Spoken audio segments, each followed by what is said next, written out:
চিড়ের cutlet. হ্যাঁ, chicken কাটলেটও নয়, fish কাটলেটও নয়, এটা হচ্ছে চিড়ের কাটলেট।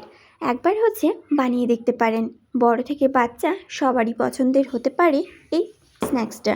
এটা বিকেলের চায়ের আড্ডায় কিংবা বাচ্চাদের টিফিনে সবেতেই জমে যাবে। একেবারেই মাছ মাংসকে পেছনে ফেলে হার মানাবে এই চিড়ের কাটলেট। আর এটার জন্যে লাগছে না বিশেষ কোনো উপকরণ, শুধুমাত্র ঘরোয়া জিনিসেই তৈরি হবে এই রেসিপি। তাই যদি ভালো লেগে থাকে ফলো করবেন, আর যদি ইউটিউব থেকে দেখে থাকেন অবশ্যই সাবস্ক্রাইব করে পাশে থাকবেন। প্রথমেই আমি এখানে নিয়ে নিয়েছি 1 কাপ বাটা চিড়ে, আর সেটাকেই জল দিয়ে বেশ ভালোভাবে ধুয়ে নিতে হবে। তারপর জল ঝরিয়ে ঠিক এই রকম রাখতে হবে। মিক্সিতে এবার আমি কিছুটা দিয়ে এটাকে পেস্ট করে নেব। তারপর দেখুন ঠিক এইভাবে হয়ে এলে এটাকে আমি নামিয়ে রাখছি। অপরদিকে একটা ভাজা মশলা রেডি করে নেব। তার জন্য নিয়ে নিচ্ছি শুকনো লঙ্কা, 1 চামচ জিরে, আর তার সাথে দিচ্ছি 1/2 চামচ ধনে, আর দিচ্ছি এলাচ, দারচিনি, লবঙ্গ। ব্যাস সবগুলোকে একটু হালকা নেড়ে এটাকে গুঁড়ো করে রাখতে হবে। অপরদিকে দিয়ে দিচ্ছি কড়াই 4 চামচ মতো সর্ষের তেল। এবার ওটার মধ্যে দিচ্ছি আদা কুচি, রসুন কুচি। বেশ খানিকটা নেড়ে নিয়ে এর মধ্যে দেব পেঁয়াজের কুচি। তারপর এটাকেও বেশ খানিকক্ষণ ভেজে নেব, আর তার মধ্যেখানে দিয়েছি কাঁচা লঙ্কা কুচি। এবার দিচ্ছি ক্যাপসিকাম কুচি। এবার এটাকেই হাই ফ্লেমে বেশ কিছুক্ষণ নাড়াচাড়া করে নিতে হবে। এবার দিয়ে দেব চিড়েটা। তারপর সবগুলো মিশ্রণের সাথে ভালোভাবে মিশিয়ে নিয়ে দিয়ে দেব একটা বড় সাইজের ম্যাশ করা সেদ্ধ আলু। এবার ওটাকেই বেশ ভালোভাবে মিশিয়ে নিতে হবে। এবার এর মধ্যে দিচ্ছি আমি স্বাদ মতো লবণ, চাট মশলা, আর দিচ্ছি গোলমরিচের গুঁড়ো, স্বাদ মতো চিনি।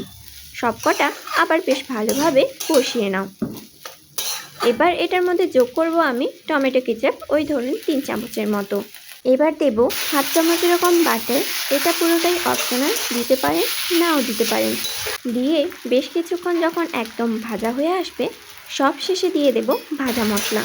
তারপরেই হালকা একটু নেড়ে চেড়ে এটাকে নামিয়ে ঠান্ডা করতে রাখবো। অপরদিকে একটা ব্যাটার বানাতে হবে। তার জন্য নিয়ে নিচ্ছি আমি এখানে 2 চামচ ময়দা, 1 চামচ কর্নফ্লাওয়ার, তার সাথে দিচ্ছি কিছুটা গোলমরিচের গুঁড়ো, বিট লবণ, আর দিচ্ছি একটুখানি চাট মশলা। তারপর ওটাকেই একটা পাতলা ব্যাটার বানিয়ে ফেলতে হবে। এবার এই চিড়ের যে পুরটা করে রেখেছিলাম ওটাকেই ঠিক এইরকমভাবে শেপ দিয়ে নিচ্ছি। এখানে আপনারা আপনাদের মতো সাইজে বানিয়ে নিতে পারবেন। এবার সবগুলো এইভাবে বানিয়ে ফেলতে হবে।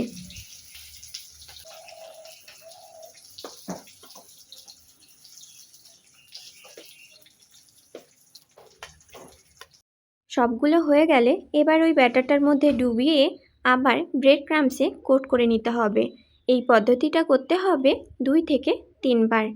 তারপর এক এক করে সবগুলো এই রকম করে নিতে হবে। অপরদিকে দিয়ে দিচ্ছি কড়াইতে বেশ কিছুটা সাদা তেল। তারপর এক এক করে সমস্ত চিড়ের কাটলেটগুলো আমি ভেজে নেব উল্টে পাল্টে বেশ ভালো করে। বাইরেটা যখন একেবারেই ক্রিস্পি আর বাদামি কালারের হয়ে আসবে তখনই বুঝে নিতে হবে এটা একেবারেই রেডি। তারপর নামিয়ে গরম গরম টমেটোর সসের সাথে পরিবেশন করুন, দেখবেন একেবারেই জমে যাবে।